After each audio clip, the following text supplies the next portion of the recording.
Bonjour à tous, j'espère que vous allez bien, c'est Hugo, bienvenue sur la chaîne pour ceux qui nous rejoignent. On voit 7 tips essentiels pour la lumière. Le premier tips que je peux vous donner là-dessus, c'est essayer de maîtriser une source de lumière avant d'en maîtriser 3.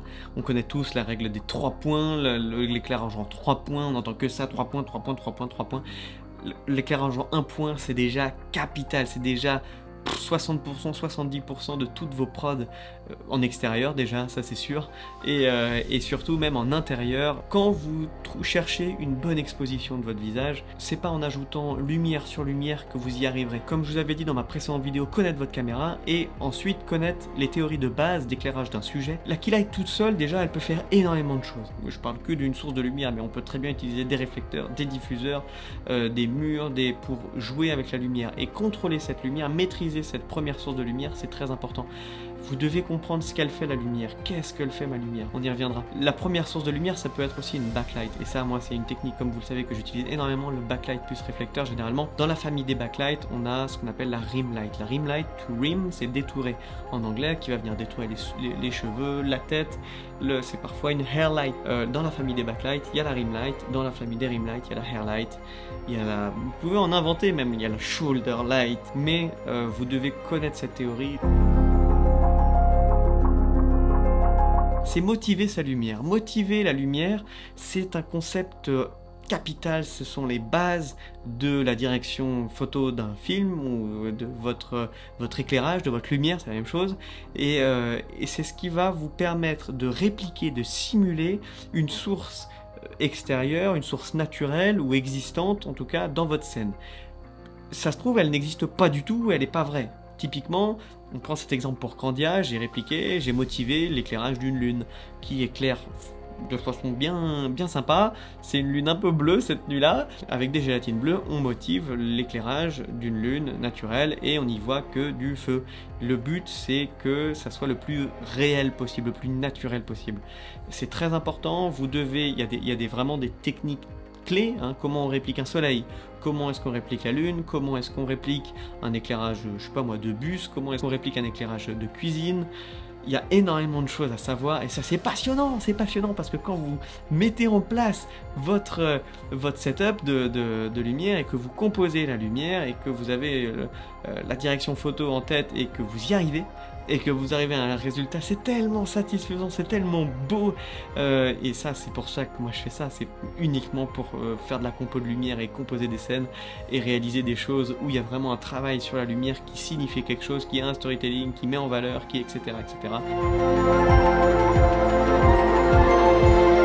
Justifier sa source de lumière, c'est capital dans la prod, parce que sinon il y a une incohérence, il y a un faux raccord de lumière et l'audience peut décrocher et se dire mais pourquoi il y a une source de lumière là? Je croyais qu'il y avait un mur juste à côté, il n'y avait pas de fenêtre. Et ça, c'est vraiment très important de faire vos raccords de lumière le plus précis possible. Et les raccords de lumière se font en justifiant sa source de lumière. Typiquement, on va résumer ce qu'on vient de voir pour que ça soit encore plus clair. Il y a deux choses ici. On a motivé un éclairage nuit qui est justifié par le fait qu'il fait nuit. Donc forcément, ça se justifie tout seul. Ensuite, cette lanterne, on a motivé la lumière de la lanterne par cette Jinbei 200 bicolore que vous pouvez voir en arrière avec une grille d'abeilles qui va éclairer d'autant plus, qui va motiver cet éclairage de lanterne, donc qui va intensifier en fait la lumière que entre guillemets émet cette lanterne, bien qu'en réalité elle ne l'émet pas autant. Et cette Jinbei 200, cet éclairage chaud qu'on est venu renforcer, et ben il est justifié par la lanterne. Et cette lanterne, c'est comme si elle éclairait vraiment très bien. Elle éclaire son bras, elle détourne son bras, elle détourne sa tête, elle éclaire les barres devant elle, alors que pas du tout. Donc on a motivé la lumière de la lanterne, et cette motivation, c'est justifié par la lanterne étant une lumière jouante.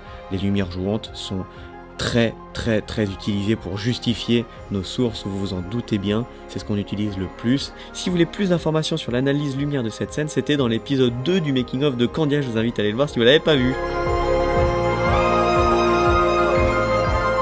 Maintenant, vous devez vous poser la question, tips numéro 4, qu'est-ce que fait ma source de lumière? À quoi elle sert? Pourquoi elle est là? Et ça, c'est vraiment très intéressant. Pourquoi je dois faire ça? Pourquoi je dois la mettre là? Pourquoi? Vous devez remettre en question déjà ce que vous apprenez et confirmer et tester par vous-même certains types d'éclairage, certains setups pour comprendre, pour l'expérimenter. Et c'est par l'expérience, j'ai tendance à dire souvent, c'est la connaissance plus l'expérience, ça mène au savoir. Parce que c'est tellement important de l'intérioriser ça. Pourquoi est-ce que je prends ce genre de contre-jour? Pourquoi est-ce que j'ai ce soleil en rim light que je mets sur ce personnage là? Pourquoi est-ce que je mets que je contourne tout le temps la vache, etc. Pourquoi est-ce que j'ai cette lumière qui vient taper sur le produit en haut? Typiquement sur ce packshot final, j'ai le soleil qui vient taper pile sur le produit en haut. Ça veut dire que la nature éclaire ce produit. La nature, le soleil éclaire ce produit. Ça veut dire qu'il est, entre guillemets, subtilement, inconsciemment, il est validé par la nature, il est accepté par la nature. Il y a le soleil direct qui tape dessus. Vous saisissez un petit peu le message subliminal derrière qu'il y a dans ce genre de scène.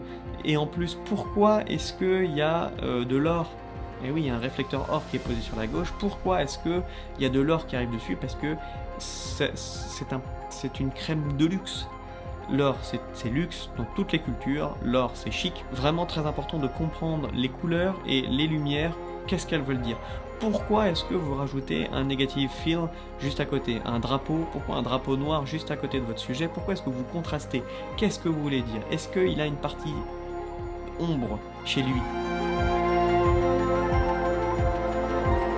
Pour que vous puissiez répondre à ces questions de pourquoi, qu'est-ce que fait ma lumière et pourquoi elle est comme ça, eh bien il faut bien contrôler sa lumière. Contrôler sa lumière, c'est mon 5e tips. J'ai voulu dans ce sens-là parce que on prend le chemin à l'envers. Et je pense que c'est intéressant à comprendre. Comment est-ce qu'on arrive à ce résultat? C'est en contrôlant la lumière. Grâce à la lumière, qu'est-ce que vous mettez en valeur? Qu'est-ce que vous soulignez? Qu'est-ce que vous voulez dire? Quelle émotion vous voulez faire passer? Quel drame vous voulez intensifier? Quelle joie vous voulez révéler? Tout ça, c'est la lumière qui va parler. Une image sans lumière, il n'y a pas d'image. Et bien, vous allez pouvoir atteindre une profondeur dans votre image qui va toucher, qui va percer beaucoup plus de gens sensibles à ça. Et c'est là où vous allez pouvoir augmenter vos prods et améliorer ce que vous faites et vous verrez le résultat, c'est incroyable. Prochain tips, le 6, c'est de miser sur la lumière naturelle. Il n'y a rien de mieux que la lumière naturelle, la lumière du soleil, qui est magique, qui est magnifique à certaines heures, à certains moments, à certains angles. Et vous devez miser sur elle parce que déjà, votre capteur, il est beaucoup plus sensible à la lumière naturelle et il reçoit beaucoup mieux cette lumière-là qu'une lumière artificielle, de base. Privilégiez tout ce qui est le plus naturel possible parce que ça donne une impression de réalité. Et la réalité, c'est ce qu'on veut faire ressentir à travers ce qu'on filme, on filme la réalité. J'utilise une application qui est merveilleuse qui s'appelle Sunseeker. Elle coûte 10 € sur l'App Store, sur Android, sur Google Play, et elle va vous permettre de calculer exactement où il faut les trajectoires du soleil, de voir en 3D, etc. Et puis vraiment tout ce que vous avez besoin pour voir les ombres, les angles, à quelle heure est-ce qu'il se pointera, etc., etc. Très très important cette application. On passe au numéro 7, et le numéro 7, le dernier, c'est si vous utilisez la lumière artificielle, utilisez la lumière la plus grosse et la plus douce possible. Mais concentrez-vous sur une grosse source de lumière plutôt que... Et là, on revient sur le point numéro 1 et j'ai bouclé la boucle, j'ai bûché sur celle-là. On refait la boucle parce qu'il faut maîtriser une source de lumière plutôt que 3. Concentrez-vous sur une grosse source de lumière plutôt que plein de petites lumières qui coûtent pas cher. Achetez-vous une grosse source de lumière, maîtrisez une grosse source de lumière, utilisez le soleil quand vous pouvez, dès que vous pouvez, et vous allez voir que vos prods vont vraiment s'améliorer au lieu d'aller chercher, je vais mettre une key light ici, une fill light là, après avec une backlight, plus une lumière d'ambiance avec une lumière jouante, et vous allez vous perdre si vous débutez. Commencez par déjà utiliser une grosse source de lumière et vous allez voir que on arrive à faire tellement de choses, mais tellement de choses qui vont beaucoup plus loin que ce qu'on imagine avec une grosse source de lumière, la plus grosse et la plus douce possible et la plus proche de votre sujet, le mieux. Pour résumer, on a vu qu'il fallait maîtriser une source de lumière, qu'il fallait apprendre à motiver sa lumière, à justifier ses sources, de savoir que fait notre lumière, de bien penser à contrôler sa lumière pour savoir ce qu'elle fait, de privilégier le soleil avant tout, et pour boucler la boucle, d'apprendre à utiliser une grosse et douce lumière avant d'utiliser plein de choses. C'est tout pour ces 7 tips sur la lumière, j'espère que ça vous a intéressé, ça vous a plu, mettez-le moi dans le commentaire si c'est le cas. Je vous souhaite à tous une agréable soirée si c'est la soirée, une agréable journée si c'est le début de votre journée, ou de votre week-end, ou de votre semaine. Je vous dis à très bientôt pour une prochaine vidéo. Prenez soin de vous, je vous aime très fort, papa. 再见